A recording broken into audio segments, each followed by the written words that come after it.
And hello everyone, welcome back to JSN, the channel that never ends. Right then, unfortunately, I'm still no closer to getting this thing started. So, let's crack on with it. Yes, as you can see, it looks a bit different again from the last time you seen it. Don't know if you could see down there, but even the forks have gone. I guess in this video I've got to think of what I could do next. Yes, I didn't mention it in last week's video, but I did lose spark on the bike and I did get the F1 light flashing again. So I did some research and I found out that these bikes are a bit like cars with their computerized fault finding things. You know, you get error messages coming up saying you need a wee, this engine is going to stop unless you have a wee in 3 minutes. Anyway, apparently you can buy a switch for these bikes, or you can make your own. And if you look down here, there is a hidden little plug,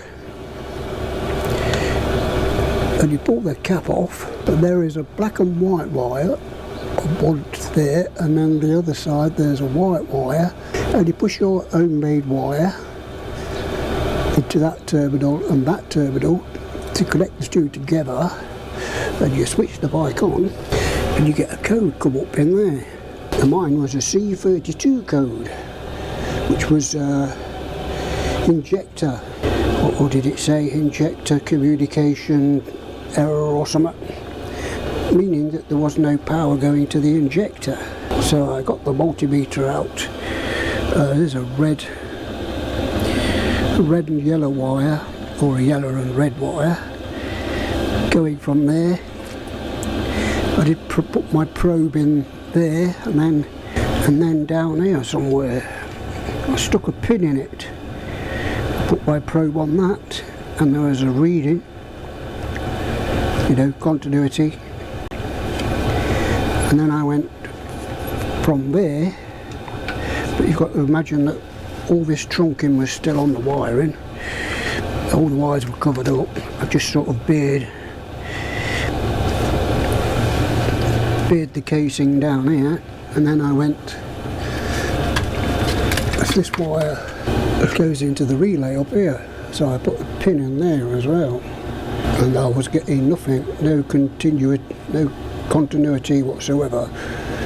So that's when I started stripping all this off, and I have had this off, pulled all this away from the frame previously to get the frame painted, and I noticed that this red wire, what's connected into this junction, wasn't even connected. It was just, it did have some like sellotape wrapped around it, which was all wet and gooey, but these were all wet and gooey anyway, and this wasn't even connected. So I've resoldered it up. I've got to take that back up, and that must have just broke free when I took all the wiring clips off and pulling the wires about. That must have just finally broke free. Hence it was sparking when we first started trying to start it, and then it stopped sparking and I gave up. So anyway, now we've got no warning lights on there. We've got a COO code, which means no codes obviously. I did try to start it again with now it's all sparking, but it still won't bloody start. I did take the spark plug out and that was wet, so it's got a lovely spark on the spark plug, but the spark plug's getting wet and it's not starting. So yes, it's all pretty confusing, well, to me anyway. So I've gone back to the idea of bad fuel, just clutching at straws I guess. So I've drained every single bit of the petrol out into the petrol can. So I've got to go out and get some more fuel and hopefully fill it up and plead my heart out that it starts. Anyway, while I've been giving up on the starter, I have been getting other things like new brake pads for the front. I will say, when I was cleaning these front brakes up, I was getting a bit confused. So I was pumping the front brake, only these top pistons were coming out. The bottom ones weren't moving. So So I was trying everything, clamping these two pistons up, trying to get these two to pump out, and they would not pump out. But after about a day doing that, I pressed the rear brake and the bottom pistons started to come out. Yes, so the bottom pistons are to do with the back brake, and I should have known really by the brake pads, because they're the top brake pads and they're the bottom brake pads, almost like new. So whoever had this bike never used to use the back brake. So I've got to clean all that lot up and get that all back together. Also, as you can see, we've got all the plastics off and the headlight and stuff. Some more repair work to do down there on the belly pan, if you could probably see. These indicators were connected to there, but the fixings were broke, i.e. these ones. So I've just pushed some metal staples in there with the soldering iron to join it back together. Hopefully you can see the crack there where it was cracked. That's that one. There is a little piece missing there, but hopefully that'll be alright. I did have a fracture down there as well, so I've done a bit of repair down there. And the other indicator was the same. That side was snapped off as well.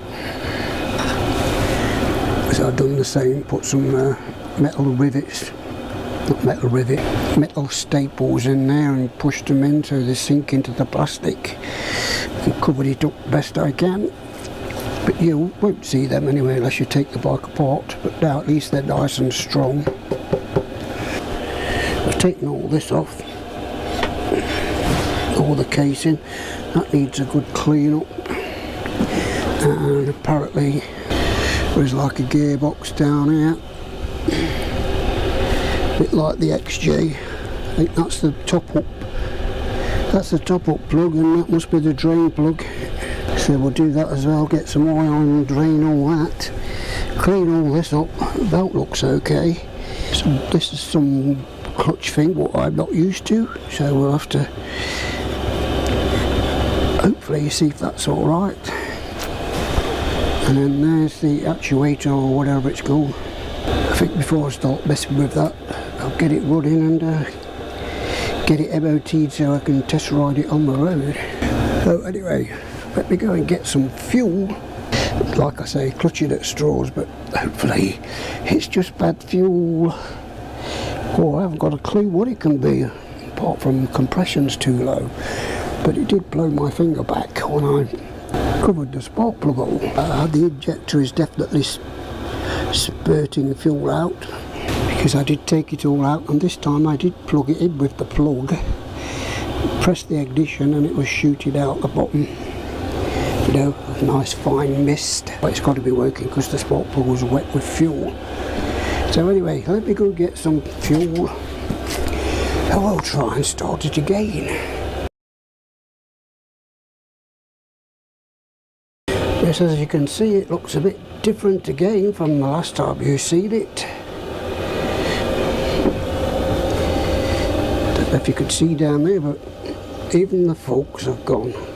On the last video, I think I said that I've emptied the fuel, drained all the fuel off, because I'm still not sure whether that was contaminated, just grasping at straws again, I guess. But anyway, there's the fuel can. I've filled it up with new fuel, and guess what? It still wouldn't start. So, grasping at straws again. I did see on eBay an ignition coil, £16. I thought, yes, I'll get that, just to prove a point of elimination. And that's the old one. Down there in that little crack is the new one. And yes, you guessed it, it still didn't start, although the spark was a lot bluer on that one than it is on that one. That one's more yellow and that one's more blue. So I guess in this video I've got to think of what I could do next. How you all doing? Okay then, right, I have had a good think about it. It's been a few days since you last seen the video, a good few days. I've been doing quite a bit of research on these bloody things. So don't get me wrong, I am happy with the bike and hopefully what it can do. But obviously these have a lot of starting problems. They've got sensors on the air filter, sensors on the bloody throttle bodies, sensors on the secondary, whatever it is. So I'm going to have to, I've ordered a decent multimeter, and hopefully over time I can work out and learn how to use the multimeter properly and work out what all these readings should be on these sensors and find out the ones what are no good. Who replace them? So the videos of me trying to start this are, this is the last one until it actually starts, and then until it actually starts, and then I'll share it with you. But meanwhile I'll show you what I've been up to. I've been doing quite a few things on it, so I must be pretty optimistic that I'm going to get this thing going. Yes, I've refurbished all the brakes back and front, new pads back and front.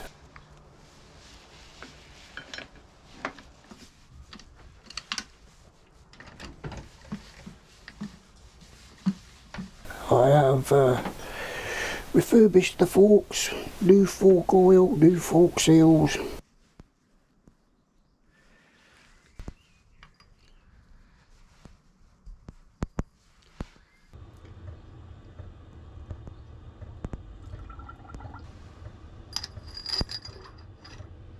I've refurbished the front wheel, refurbished the back wheel.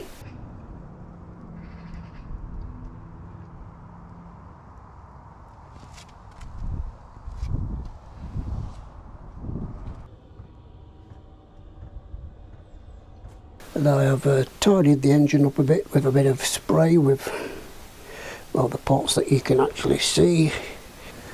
Here's all the back wheel nicely painted up. And the ginormous exhaust mount, that's all been painted up, rust treated. Going round to the front, that mud guard, you probably, some of you probably recognise that it's a different colour. That is because, I don't know if you noticed on the first video, this side panel was all snapped and broken.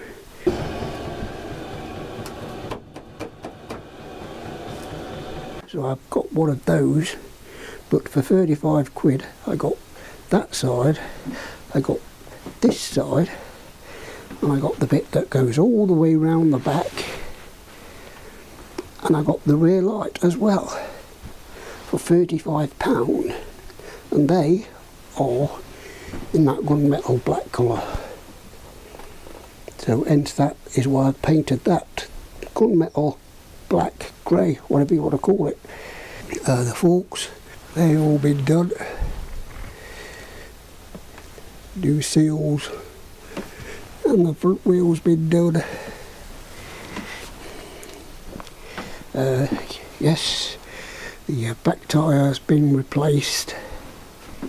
It was only £33 that back tyre. The back brake, that's all been refurbished. Haven't got the handbrake cable yet. The front brakes, they've all been done. Yes, so we're almost ready to go. So yes, that's where I'm up to with the Suzuki Burgman. This is, what is it, the 23rd of April 2026. Yep, I don't even know what year it is. I've got another video what I'm going to share on YouTube, which is taking the rear wheel off, which is an absolute nightmare. Well, it was for me, because you have to take the exhaust off, you have to take the exhaust mounting bracket off, and as you could imagine, when bikes aren't maintained very well, it's not much fun trying to get the exhausts off. That was the hardest part, trying to get the exhaust off. Reverted to drilling, axoring, angle grinding, but I got there in the end. So that will be on after this video next week. So that is going to be a fun video, so please make sure you watch it. And then hopefully after that I'll have some idea of how to get this thing started. Another problem I've got is the GTR Kawasaki. I went out on it the other day. As I was coming home, the temperature gauge was up there into the red, and I thought, uh-oh, and just as I was about to pull over and stop, it started going and all the coolant decided to spill out all over the road. So that is going to be my next job, is now I've got this back on wheels, get it out the shed, get the red GTR back in this shed, and hopefully it's not too serious. Anyway, if you're still watching, thank you very much for watching. I hope you've enjoyed the video, and look after yourselves, stay well, stay safe, and I'll see you. I'll see you in another life, brother.